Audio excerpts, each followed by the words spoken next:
ฮ็ดแม่นบ่เอ้ยเราบ่ทันตายเราจะเป็นเคยได้ยกตัวอย่างว่าลูกเจ้าขอโทษนำเจ้าลูกเจ้าผัวเจ้าบ่มีสิทธิ์จะเว้าเรื่องข้าหัวลูกสาวเจ้าแม่นบ่ไผเป็นคนวงพ่อเจ้าหรือว่าอ้ายเจ้ามีสิทธิ์ว่าพระขวัญเจ้าสิมีหยังเคยคำพูดคือกันกรรมสงพายเพิ่นก็หาพูดนำกันเบิดบัดนี้เนาะมันสิได้คุยกันตกแตกกันไว้อันนี้มันบ่ไว้ย้อนเขาเจ้าบ่จักแน่หั่นแหละเนาะเป็นเดือนเนาะถือว่าอยู่กันไปมากันตอนไหนล่ะนี่ฮะถึงไปเรียกงานซอยเพิ่นหั่นแล้วแต่คนมันตะกี้เพิ่นเป็นคนมันนี่บ่เพิ่นต้องไล่เพิ่นบ่แต่มักบ่ได้ส่วนของน้องทุกมักตรงไรเอ้านิสัยหรือหน้าตาหรือรอยยิ้มเอ้ามักนิสัยแล้วมักนิสัยแล้วนิสัยเราเป็นยังไงบ้างนิสัยเราเป็นแบบใดคนแบบอารมณ์ดีนะอยู่นำมันมีความสุขโอ้ยมักนิสัยตกลงไผจีบไผก่อนน่ะนี่น้องจีบก่อนโอ้น้องชายจีบก่อน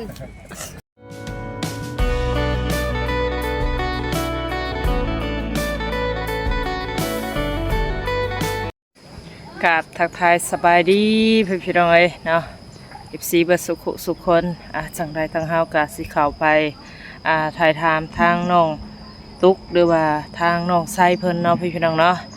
เป็นจังใดทางผู้รักผู้ใหญ่เพิ่นเว้าเรื่องสู่ขอหรือว่าทางน้องเพิ่น2คนหาพี่น้องเอ้ยเป็นจังใดเนาะจังใดก็ไปฟังหรือว่าไปรุ่นน้ำกันเนาะพี่น้องเนาะกบว่าสาเหตุหรือว่าแนวใดพี่น้องเอ้ยเป็นจังใดเพราะว่าเมื่อเช้านี้ทางเฮาก็เห็นอาการที่ว่ามันบ่งามละพี่น้องเอ้ยก็ได้ถอยห่างเนาะก็พอทางในบ้านเพิ่นอบรมเรื่องสำคัญพี่น้องเอ้ยทางเฮาก็บ่สมควรสิไปถ่ายหรือว่าจังใดนั่นล่ะเนาะก็ชมกับช่องพายพี่น้องเอ้ยจังใดรายละเอียดเนาะเข้าไปเบิ่งไปชมพร้อมกันเลยพี่น้องเอ้ยโดยมาอยู่ทั้งวันนี้แน่พี่น้องเลยเนาะคือวันนี้คือโอเคแล้วถอดใจกันครั้งแรกมือวันศุกร์เข้าพร้อมเลยแม่นเรียบร้อยบ่ให้พลาดไม่พลาดเลื่อนอีกแต่ว่ายังคาดองว่าน้อยหลายนี่ยังบ่จักมีแต่ว่าไปแต่เช้านี่จนหน่อยเป็นคือมื้อนี้อีกโว้ยพอแห้งอีกแล้วบ่มาแล้วพอแห้งแล้วมื้อนี้ประกันพวกเฮารับประกันอยู่บ่โอ้ยสุกน่ะคืออย่าบอกมาตั้งแต่8:00 น 10:00 นฮอดไปขอวันนั้นซะขอทั้งตุ๊กนี่บ่วันศุกร์แม่นแต่จุดนี้บ่เกี่ยวกันอันนี้มันก็คือว้าวมันมาขอมันหยังมาไขว่มาล้มกันซื่อนะถ้าว่าไปขอก็ต้องได้ไปพุ่นก็ว้าวนั่นแหละฮีตมันอยู่แล้วแนวมันเพิ่นให้ลามมาไขว่นะลามว่าแพงลามมาไขว่เพราะเฮาก็งงอยู่เนาะประมาณนั้นคือมึงชุดนี้เว้าว่าอันนี้เรื่องแรกเลยเนาะแม่นเอาให้บอกพอมือเว้าผลพอบ่มื้อเรื่องเกิดอยู่พี่คนอยู่พี่พอบ่มื้อใครว่าบางไรสิขาตีบีโบอีแจเรือตกยางออกแม่นครับแม่นติถึกมื้อมันตามอันนี้เจ้าเป็นผู้บ่าวเนาะเว้าขอโทษนำเจ้าเป็นผู้บ่าวพิษมาให้คนบ่มื้อแล้วเจ้ามาหาแล้วเรื่องมันแบบนั้นนะเรื่องต้องมาคุยกันติต้องมาหาเจ้าต้องมาหาค่อยใครว่าตีเรือตกยางออกเนาะเอาไปพุ่นเข้าไปแม่นพาลุงตาพาเขามันเป็นแล้วนี้เนาะแม่นสิว่าปิดไปซ้ายก็คือสิไปเลยก็บ่ได้เด้นี่เนาะบ่ได้อีกซั่นเนาะพี่น้องเรื่องนี้เบาจิตเอ้ยขอสิเว้าโดยในผ่านมาเป็นยังมันจังยากเรื่องฮิตเรื่องคองเนาะคอยนั้นบ่คิดว่าตาจอยจะไปเป็นแบบนี้เพราะว่าในน้องคงนี่เป็นเอื้อยแม่ของนางแต่เนาะว่าเลือดยางเขาเป็นผู้จับหัวใบขายหัวบวชแล้วมาล้มกันแล้วก็อ่านเห็นแล้วติงน้อยจุนี่นะมันสิฆ่าเราถ้าไปบ่สร้างยางบ่งามเจ้าก็มีฮิข่อยก็มีฮิเนาะบัดโคเขาก็ให้ฮิไหลว่าจะแจ้งโลดแน่แล้วเราว่าเลยว่าเอาพวกควายเมียควายซะเราว่าไปคะแนนเขาหักแพงกันไปซั่นเฉพาะว่าเฉพาะว่าลุงตาพาเขาลีได้บ้านนี้มันจะจอยเอาคนอื่นมาพวกเฮาก็บ่เกี่ยวกันถ้าว่าบ่ดีบ่งามคนเบิ่งลายเส้นจะได้อีทุกปริญสู้นี่เขาสิเล็งเอาน้ำเจ้าได้กีบเอากีบได้เจ้าหับได้แม่นบ่เจ้าหับที่ทำคลองนี้อ้าวไปหันไปนี่ก็ยังว่าเป็นคนกะยาเขาก็บ่ห้ามเขาสิว่าโอ้จะเอาผู้อื่นมาจังเขาก็บ่เว้าเจ้าหับได้ที่เจ้าจังมาหับที่ทำคลองนั่นบ่บ่ได้ฮิตคอยฮิตผีคอยไอ้น้องคอยมีจักคนลุงโก้บ่ลุงซ้อบ่เบาชุดเบาแสนบ่ไผกะยาป้าไม้กะยาจดเข้าไปหันเอามาหมดฮิต ฮิตอยู่พี่น่ะมีอย่างแน่คือว่าหลา ผี ย ป่ะนี่ พี่ผีติ ฮิตผีบ่ ฮิตผีฮิตผีเรื่องหนึงต่างหากอีกเอ้ยน้องอีกเจ้าต้องสมมาข่อยเจ้าหับได้ก็ได้เจ้าหับบ่ได้ก็บ่จังได๋เว้าเป็นเสียแต่ว่าข่อยกับเจ้านี่มักง่ายกันเอาเดี๋ยวนี้แต่งไผแต่งมันซะเจ้าก็เว้าพอฟังหูข่อยเนาะ โดย เจ้าก็ทุกข์ข่อยก็ยาก โดย แล้วเว้าเข้ากันแล้วก็เข้ากัน มีแต่ว่าถามในเรื่องที่เรื่องคล้องนี่ถามพายิ่งเท่านั้นก็หลาย ถามภาษาทั้งนี้ก็หลายแต่ว่าคันว่ามักง่ายก็คือขึ้นอยู่กับทางคนเบากันซะตัวนี้นะ เจ้าอย่าลืมได้หิบันโชคได้ข่อยบอกตาจอยครั้งได้หิบันโชคนี่เจ้าพังไหนบันโชคได้ข่อยบอกเจ้าเดียวได้ เออ เดี๋ยวเนาะ อ้าว กำเห็ดแนว ไอ้น้องข่อยมีเจ้าคนเจ้าหับได้บ่ ที่บ้านโคก สิ้น นี่ คือกันนั่นแหละ ลายเขาว่ามีพี่น้องลายกันลาย หลายได้บันโชคได้ แม่นาย อ้าว มีพี่น้องมีอาคืออีพาแต่งมาแล้วนี่ ลาย ก็ แท้ เพราะนี่ก็เมือกครับเขาบ่ถ้าว่าคือผู้ชายเอาก็สิ้นก็ได้หมดอยู่พี่ เครื่องสุมาลายเด้อ เออ แต่ว่าทั้งเทื่อทั้งที่ โชคดี มัน เออ ว่าแต่ เรื่องกินได้บันโชคได้ เอามือบ่ได้เด้อเนาะ เป็นไปเฮ็ดมันทั้งเทื่อทั้งที่ครบอนา การเรื่องนี้ต่างหาก แม่นแม่น ข่อยกับพังเจ้าคือกันได้ แม่น แผนมันกับนี่ขึ้นกับคน กระดานนะ บันโชค แม่น มาได้ก็เอาตามที่ทั้งสองข้ามสองฝ่ายคุยกัน เออ ที่เดี๋ยวคลอง คันว่าเจ้าง่ายข่อยกะง่าย เออ คันเจ้ายากบัดทั้งนี้ก็ยากมันแฮงยากบัด ข่อยก็ไล่มาบ่ได้เอ้ยน้องปองไปข่อย มีเจ้าคน มีแต่ว่าคุยกันแบบ เครื่องสุมานี่เป็น เนาะ รถใดผู้ใดบัดโคก เออเรื่องนี้นี่อย่าลืมเห็นคันเอาคันนี้บันโชคนี่รถคนใดได้แกเมื่อได้เป็นศาสตร์เป็นหมอนอย่าลืมได้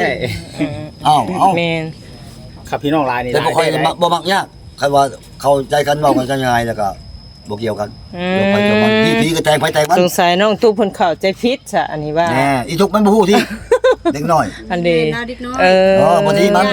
มีแต่ผู้ใหญ่เฮานี่เนาะ แม่นผู้ใหญ่พุ่น ง่ายเว้ากันให้มันเข้าใจกัน เพราะว่าถ้าจะไปถามเด็กน้อยมันตอบผิดตอบถูกอยู่แล้วแม่นบ่พ่อมันต้องถามผู้ใหญ่เรื่องนี้เนาะ แต่คอยคิดว่าถ้าจอยคือผิดมื้อนี้ผิดมันบ่เอ้ยเราบ่ทันตายเราจะเป็นเคยได้ เออย กตัวอย่างว่าลูกเจ้าขอโทษนํเจ้า อ่า ลูกเจ้าผัวเจ้าบ่มีสิทธิ์จะเว้าเรื่องข้าวหัวลูกสาวเจ้า อืม แม่นบ่ไผเป็นคนวงพ่อเจ้า หรือว่าอ้ายเจ้า อ่า มีสิทธิ์ว่าผักขวัญเจ้าสิมีหยังเคย แม่น จะเว้าบ่ได้แต่ว่าถ้าจอยเราคิดผิดก็อย่ามันก็บ่เกี่ยวกันเรื่องไผเรื่องมัน เด้อ ผัวเจ้าบ่มีสิทธิ์ต้องเว้าว่าเขาได้แสนนึงแล้วข้าวหัวนี่ลูกสาวเขานี่บ่มีสิทธิ์เว้าผัวเจ้าต้องเอาดอกไม้เทียนคู่ไปหา เจ้าเอง ลุงตาพาเขาเอ้ยเดี๋ยวนี้ลูกคอยแต่หลานเจ้า โอ้ยน้องตุกเอ้ย แม่นบ่คอยเว้า แม่น แม่ลูกเจ้าเรียกชื่อๆโอ้ยลูกตาพุ่น โดย คอยเว้าตามพี่ตามคลองมันบ้านโคก ลุงตามีสิทธิ์ อ้าวบ้านได้คือกัน เจ้าโคนวงนั่นแหละลุงโคก มีให้คนแนะนำคอยฮู้แก่ใจแล้วว่าตาจอยนี่บ่มีบ่เชื่อแล้วพุ่นกับปัดแล้วจะไปเอาอีตาเวียงนี่มากับมาคอยไปผู้สร้างงามคนนี้พ่อตาเวียง ทางน้องทุกคนนะ นั่นดอก ไปเลย แล้วกันเลยที่ โดย นั่นแหละ ใจละลายพ่อเอ้ย บ่ทีบ่ทัน ตุ่มน้อยเนาะ อันนี้ถูกเขานอนเผารถเขา ไม่เท่าเนาะ เนาะกินนี่ก็คุยกับพ่อเพิ่นพี่น้องเอ้ยปกปลายสาเหตุบ่แม่นเนาะมื้อนี้คือเว้าเรื่องน้องเตและก็น้องไล่พี่น้องเอ้ยแต่ทางน้องตูเพิ่นเข้าใจว่าผู้รักผู้ใหญ่มาขอเพิ่นเนาะแต่ต่อปากพ่อปูเพิ่นแล้วเนาะคือบ่แม่นเนาะพี่น้องเนาะทางน้องตูเพิ่นเข้าใจผิดพี่น้องเอ้ยเนาะ ให้เพิ่นมาเว้ามาไกลเกลี่ยกัน ปรับใหม่เห็นแล้วบ่เฮ็ดจังได๋ซั่นฮิตคล้องเพิ่น จะปรับใหม่บ่บัดนี้ ใหม่เห็นแล้วเนาะใหม่ มาสิใหม่แล้วเพราะว่าน้องเขาหมู่กันใหญ่กันน้องกันน้อง โอ้มีแต่ว่าขึ้นทางผู้ใหญ่เพิ่นเนาะ เลย อืม เอาอันนี้คันเฮาสิว่าโอ้ยเฮ็ดไปซังอะไรพี่น้องเอ้ยเนาะเรื่องแบบนี้นะย่าเขาได้เขาไปแล้วก็ได้มันบัดบ่ได้เขาเจ้าเฮ็ดตั้งแต่ใดมา เลย ตามมีคลอง ของกันเฮาสิไปดึกไปล้างก็บ่ได้อีกกินของบ้านเขาเนาะ เพราะว่า บ่ได้ แม่นอยู่แบบอันผัวเมียว่าย่าแล้วเนาะหากแต่ผู้ใหญ่เพิ่นบ่ย่าพี่น้องเอ้ย บ่ยาได้ซั่นเพิ่นก็คุมลูกบ้านบ่ได้ โดยแม่ ถ้าเฮ็ดไว้นั่นบ่ได้นะบ่จิตชื่อว่าก็เป็นอีกหลักการหนึงที่ทั้งในบ้านเพิ่นเฮ็ดไว้เพื่อบ่อยากให้ทั้งผู้เมียป้ากันนั่นแหละ อืม นั่นแหละย่านให้ย่านกับการปรับไม้ซะเป็นแบบนั้นเนาะ แม่นยกตัวอย่าง แม่บ่อยากให้ผู้ใดมาเฮ็ดเนาะ ถ้าว่าง่ายมันก็หลายคนมันก็สิง่าย แม่ แม่นแล้ว มันก็หลายคนมันก็สิเอาแบบตัวอย่างบ่ได้บัดนี้แม่นบ่ต้องให้ยากแน่แม่นบ่น้องตุ๊กแม่นบ่เพิ่นเว้านะ เจ้าเข้าใจผิดคนเดียวเจ้าได้มื้อนี้ มื้อนี้เจ้าเข้าใจผิดผู้เดียวเจ้าเลยมื้อนี้นะบ่มีใครเข้าใจเจ้าเลยมื้อนี้ ก็คิดอยู่ได้ดังเฮาก็คิดอยู่ เจ้าเว้าเองเลยมื้อนี้ เอาอีกเนี่ย เอาให้มาขอ เพิ่นว่ามาขอเพิ่นเด้ บ่เป็นหยังเนาะน้องตุ๊กกับไผก็เข้าใจนั่นคือกันเนาะคิดว่า เข้า แม่น ใจ บ่ ผิดกันเบิดนะมื้อนี้นะ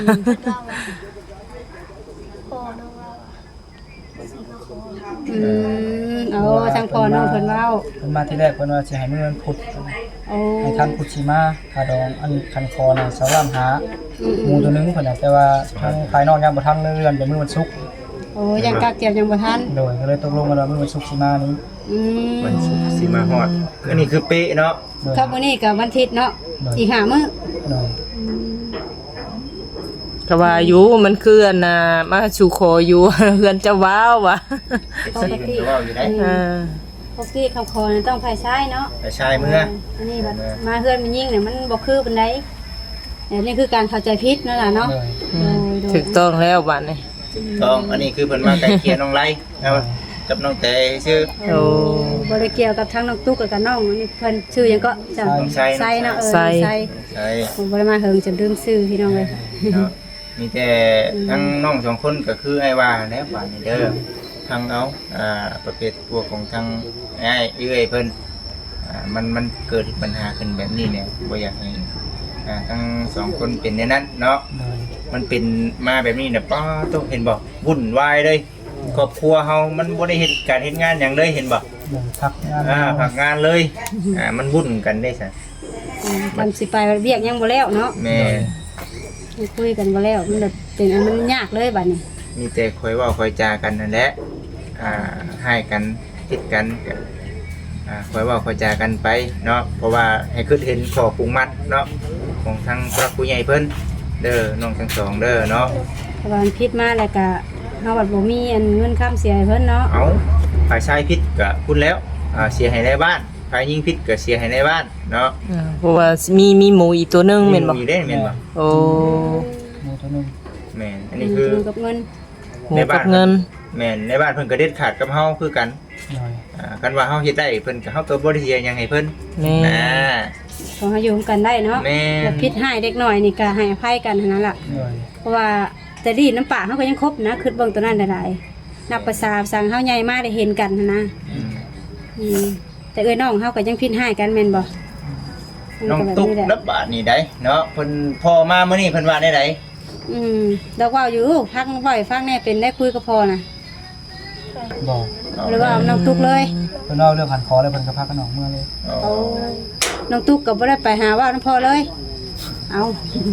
ตกลงพ่อกับลูกได้คุยบ่ได้คุยกันเลย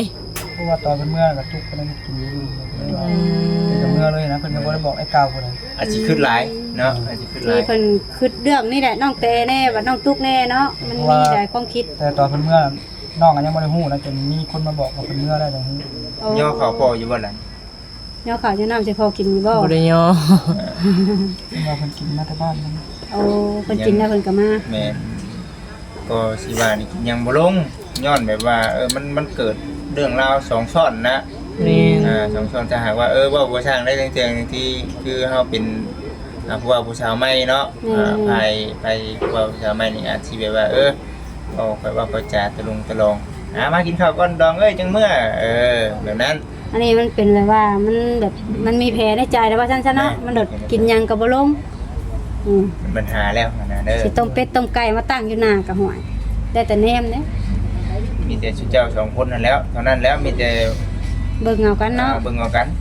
เนาะ มีหยังก็ให้ไผกันแล้วให้เด้อน้องตุ๊กเด้อเจ้าเป็นผู้เป็นเมียเนาะมีหยังก็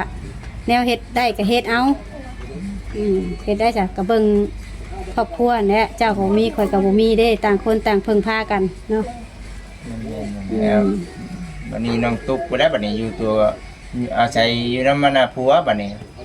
ผู้เดียวแก้มหมู่ได้บัดนี้ได้เนาะ มาอยู่น้ำผัวบ่ตอนนี้หรือว่าแนวใด อยู่กับน้อง ก็อยู่นำทางน้องไส้พี่ได้เนาะ อืม ทางไส อยู่คนเดียวได้บัดนี้ติมีหยังก็ปรึกษาทั้งผัวแล้วบัดนี้ เสียดแบบใดกะ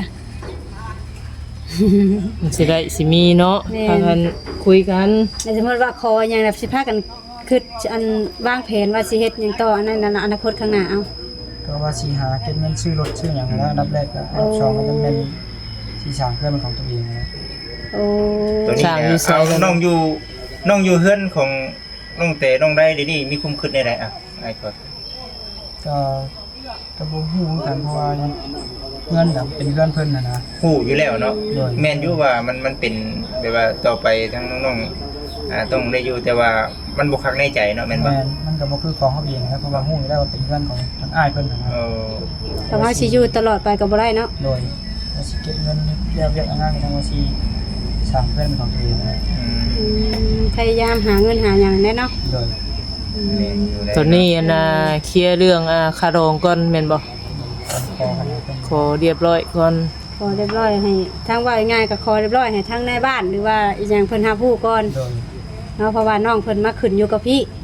ก็ต้องให้เพิ่นหาผู้นํ บัดที่นี่ก็คือสินั่นอยู่ดอกบัดนี้คันว่าในเรื่องของทางน้องทุกนี่เพราะว่าเฮาเฮ็ดตามหลักการมันเด้ แม่นตามพี่ตามพ่อ แม่นเพราะว่าเอ้าเฮาเอาผู้รักผู้ใหญ่ทางบ้านเฮาไปทางนั้นก็ต้องผู้รักผู้ใหญ่ทางนั้นหาผู้คือกันอ่า ต้องกำส่งภาย เพิ่นก็หาผู้นํกันเบิดบัดนี้เนาะ มันสิได้คุยกันตกแตกกันไว้ โดย อันนี้มันบ่ไว้ย้อนเขาเจ้าบ่จักแน่หั่นแหละเนาะา เพราะว่าเรื่องของน้องไร่กับน้องเตนี่บ่มีไผจักเพราะว่าผู้ใหญ่เพิ่นว่าบ่หาผู้นํเนาะ แหม่ ที่ว่าน้องเพิ่นอยู่กัน4ปีปลายบ่ โดย เกือบ5ปีเนาะ แม่ แต่บ่ได้ครูเจ้าได้อยู่กันน่าจะปีได้ซะบัดนี้ 7 เดือน 8 เดือน โอ้7-8 เดือนแล้ว 7 เดือน8 เดือน เนาะ ถือว่าอยู่กัน ไปมากันตอนไหนล่ะอันนี้ อืม ฮะ ถึงไปเรียกงานซอยเพิ่นยังหันแล้วแต่คนมันตะกี้ ขึ้นไปคนมันนี่บ่เทื่อน้องไร่พุ่นบ่ เลย ตะกี้เจ้าบ่ได้เห็นบ่น้องตุ๊กนี่ บ่แล้วเพิ่นมาคิดจะหาเพิ่นก็เลยเห็นกัน โอ้ ฮะเขินแน่ เจ้าบิ๊กยามเพิ่นก็ลงมานี่ดุ อ๋อ เพิ่นลงมานี่ตลอดบ่เคยเห็นเลย มักบ่อนใดส่วนของน้องตุ๊กมักตรงไหนเอ้านิสัยหรือหน้าตาหรือรอยยิ้มเอ้า มักนิสัยแล้ว มักนิสัยแล้ว ไม่ใช่แล้วเป็นยังไงแล้วบัด นิสัยเราเป็นแบบใด คนแบบอารมณ์ดีนะอยู่นั่งมีความสุข โอ้จังซั่น โอ้น้องตุ๊กเลยสามักมองใดส่วนของอ้ายไส้เพิ่นหึเอาซองซะก่อน จองเมืองหนาบ่ เอาบ่อยู่ลองเบิ่งอยู่ตอบอยู่มักมองใดของอ้ายไส้เพิ่นเอานิสัยบ่โอ้มักนิสัย ตกลงไผจีบไผก่อนน่ะนี่ น้องจีบก่อน โอ้น้องสายจีบ น้องตุ๊ก ก่ ก่ อ อน นเอาพี่น้องเนาะ อ้าว บ่เป็นหยังเนาะก็ดีใจ อาจสิเป็น นำ ครูเป็นคิงเนาะ โดยอาจจะเป็นเนื้อคู่เพิ่นนั่นแหละเนาะเฮาก็เนื้อคู่กันมา เนาะ เป็นเนื้อคู่ก็บ่แค้วกันหรอกเพิ่นว่าอยู่ร่วมกันตลอดเด้อ รักกันแทงกันแน่ แม่ เนาะ นรักกันแทงกันแหละ ผิดถืออภัยให้กันเนาะ โดยเขาว่าอยากให้กันที่สุดก็ให้เจ้าคิดตอนที่เจ้ามักฮักกันใหม่ๆเด้อล่ะเด้อ เลย ตอนที่เฮามักฮักกันใหม่ๆนี่โอ้ยเกลือเค็มสำใดก็หวานเบิด ชาติเจ้าของรักเนาะ ตาจะขอเอาว่าบ่ให้น้องเพิ่นเครียดพี่น้องเว้าเฮฮากันแน่เด้อพี่น้องเด้อเนาะว่าแต่เรื่องเครียดนี่มันกุ้มใจเนาะไสเนาะ มีแต่ว่า เว้านี่ และเรื่องเอ้ยเรื่องอ้ายก็จบกันให้เด้แล้วกันเลยไม่ได้ซุมเจ้าบัดนี้ อืม อย่าเพิ่นนอกกันนะเห็นได้จ้ะ เรื่องไฟของมันน่ะเนาะ มันบ่วิดอยู่แล้วมีแต่เรื่องของทั้งอ้ายเป็นวิดไปกับชื่อเจ้าก็พยายามเนาะอย่าให้เป็นคือทั้งอ้าย พยายามหักแพงกันแหละเนาะมีหยังก็ถามกันปรึกษากันนั่นแหละ มีหยังก็ปรึกษากัน มีแต่ว่าเรื่องไหวเรื่องคอเป็นมื้อวันศุกร์ตอนเช้าบัดนี้เนาะ เลย คือทางนี้เมื่อน่ะสิขี่รถยังเมื่อบัดนี้ แต่นี่บ่ฮู้กันน่ะสิแม่นเขาพอมันนะสิ หาเนาะ หารถหาอะไรนี่นะ โอ้จ้างเพิ่นไปเนาะ เลย โอ้เดี๋ยวเบิ่งวันศุกร์นี่กะบ่เกียมทันอยู่บ่เรื่องเงินเรื่องคำเขาเราสินสอด น่าสิทันอยู่ น่าสิทันอยู่เนาะ เพิ่นก็หาอยู่เด้เนาะ อืม แต่ว่าหลายกว่าหันนี่ก็ยังยันบ่ทันติ บ่ทันนะกันหลาย หากแต่ว่าเงินนี่คือทั้ง เงินที่สิไปไหวไปขอคือเงินที่น้องหาสะสมไว้บ่หรือว่าใด โดยถ้ามันบ่พอเลยก็จะได้เอาลูกหน้าเพิ่นก่อน ๆโอ้บ่หัวหน้าบ่เฮ็ดงานเนาะเบิกก่อนซั่นซะ เบิกก่อนหน้าสิได้เรียกใช้เพิ่นนะ อืม ไปน้องเอ้ยเนาะที่จะได้จะทำเป็นฝ่ายชาย ที่ใดก็ต้องหาเนาะเฮ็ดให้มันถูกต้องตามที่ตามข้องนั่นล่ะ เอาเฮาสิไปรักไปเล่มเอากันคือนี่คือว่านี่ก็คือว่าแล้วมันเป็นมาแล้วมันยาก แม่นอยู่ บ่มีก็เฮาบ่มีเฮาก็เลื่อนไปหรือว่าขอเพิ่นเนาะใครกลัวเพิ่นบ่รับรู้แล้วแม่นบ่ แม่นอยู่ เนาะ เอาคือเจ้าเบิ่งกันเด้อยังกันเด้อ อ่ะซะเนาะมีแต่ว่าคุยกันเนาะเด้อสิเจ้าเด้อ คุย เพราะว่าข่อยสิไปจบคลิปไปได้ข่อยได้เพราะว่ามันหลายนาทีแล้ว FC เพิ่นก็บ่เบิ่งชุดหรอกบ่แล้วก็เนาะทนเบิ่งฮู้เรื่องฮู้ราวแล้วก็ เนาะ คือสิจบประมาณนี้แหละพี่น้อง แล้วบัดนี้เด้อพี่น้องเด้อบัดนี้ตกลงกันเป็นที่เรียบร้อยแล้วน้องๆเนาะมื้อวันศุกร์เฮาพ้อกันไม่พี่น้องเอ้ย พอ เนาะ กันอยู่เพื่อนน้องตุ๊กบาดนี่เนาะ ทุกคนแล้วบัดนี้ อืม ทั้งเจ้าย่าเป็นที่ยังเสียต้องทุกข์มันนะ เฮ็ดกินเฮ็ดอยู่บ่ มียาให้กินบ่ เนี่ยให้กินแล้วนะเนาะ ไปไปเฮ็ดกินเฮ็ดอยู่ซอยแม่ย่าใส่ละเอ้ย พุ่นน่ะเดี๋ยวสิไปเบิ่งแม่ย่าก่อนเนาะ ไปเบิ่งไปเบิ่ง เนาะ ไปเอ้ยก็ จอกอยู่เนาะไปกินโซนฝีมือกินฝีมือแล้วเพิ่นได้นี่เพิ่นเนาะ กินสีมือหรือว่ากินต้มไก่ เป็นไก่กันเนาะ เดี๋ยวตุ๊กตุ๊ก โดย นั่งก่อนเดี๋ยวเอ้ยลากคลิปไปลูก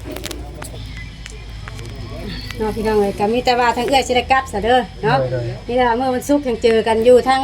เพื่อนน้องตุ๊กเนาะตุ๊กเนาะไปรุ่นเบิ่งว่าขลองน้องเพิ่นสิซ้ำใดพี่น้องเอ้ยอันนี้แค่เว้าคาดเดาซื้อว่าอันซ้ำนี่นะ เพราะว่าคันคอนะเพิ่นฮู้แล้วแน่นอนแล้วว่า2ล้านหาแล้ว โอ้อันนี้อันคันคอนี่คืออันไข่ข้างปากทั้งจะกดลูกตา 2ล้านหาหมู่ตัวนึงน่ะแม่นฮู้คักไปแล้ว แต่ว่าเรื่องขลองนี่ยังบ่ทันได้มั่นใจ กับบ่เพลงเพิ่นได้เนาะสาใด ผู้ใหญ่เพิ่นก็บ่ทันเว้าออกมานะ โอ้อันนี้แค่เงินไขข้ามปากตัวนี้เนาะ อืม โอ้บ่เป็นยังไงค่ะว่าเฮาแบบว่าง่ายคือเจ้าก็มีเวียกมีงานเป็นรักเป็นแรงแล้วเนาะ โดย ก็คือน้องว่าเนี่ยเบิ่งหน้าก่อนคำบ่มีก็คือว่าเนี่ยก็ว่าคอยคุยกันคือเพิ่นสิพรให้อยู่แล้วว่าเนาะตุ๊กเนาะเข้าใจกันอยู่เนาะ เพิ่นก็คิดเห็นทั้งครอบครัวน้องอยู่เด้ต่างคนต่างบ่มี คือได้ฮักเพลงกัน ป้าสังเอ้ยจะได้กลับป้าซะเนาะอยู่ดีมีแฮงนะลูกเด้อเนาะสบายดีล่ะ สบายดี โอเค โอเคเนาะพี่น้องเนาะวันนี้ก็คือว่าทางเฮาก็มาอบมาลมเด้อว่ามาดิดน้ำน้องเพิ่นหั่นล่ะพี่น้องเอ้ยเนาะมาไทยมาถามเถือว่าหลายคู่หลายคนอยากรับรู้เรื่องเกี่ยวกับน้องตุ๊กแล้วก็น้องไส้เพิ่นพี่น้องเอ้ยเนาะก็คือมื้อนี้ก็คือทางผู้หลักผู้ใหญ่หลายคู่หลายคนเนาะก็ทางน้องเพิ่นก็เข้าใจผิดเนาะพี่น้องเนาะคิดว่าทางผู้หลักผู้ใหญ่มาสู่คอพี่น้องเอ้ยแต่ทางเฮาก็คิดคือกันเนาะที่แท้มันก็บ่แม่นคือเฮาคิดพี่น้องเอ้ยกกปาดสาเหตุก็คือเว้าเรื่องทางน้องเตน้องได้เนาะพี่น้องเนาะยังบ่จบบ่สิ้นก็คือทางในบ้านเพิ่นก็ปรับใหม่ถือทางน้องเตไปบ่ลาบ่กล่าวหมู่ตัวนึงเลยว่ากับเงินหั่นล่ะพี่น้องเอ้ยเนาะตามที่ทางน้องเพิ่นว่าพี่น้องเอ้ยแล้วก็ทางพ่อปู่เพิ่นเว้าหั่นล่ะเนาะโดยจังได๋คลิปนี้เนาะบ่ผิดบ่ถือผิดภาพกันใดพี่น้องเอ้ยก็ขอโทษขออภัยเด้อเนาะจังได๋คลิปนี้ก็ขอกล่าวคำว่าสบายดี